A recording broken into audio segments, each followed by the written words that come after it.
জীবনে এমন একটা মানুষকে সবসময় পাশে চেয়েছিলাম, যার কাঁধে ভর রেখে দুঃখের সময়গুলো পেরিয়ে যেতে পারবো, আর সুখের সময়গুলো ইচ্ছে হলেই তার হাত ধরে পেরিয়ে যেতে পারবো টুকটাক কোথাও বেড়াতে। তো এটা ছিল সেরকমই একটা দিন।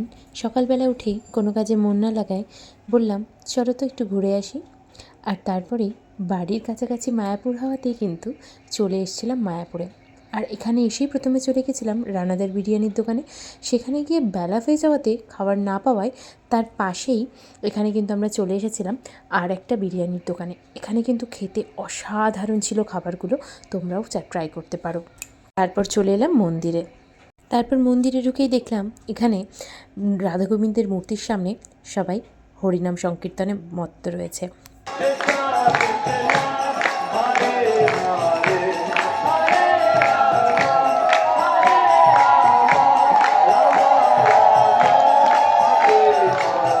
তারপরে আস্তে আস্তে আমরা শ্রী রাধারানী গোবিন্দের মন্দির দর্শন করে ধীরে ধীরে বাড়ির দিকে রওনা হলাম।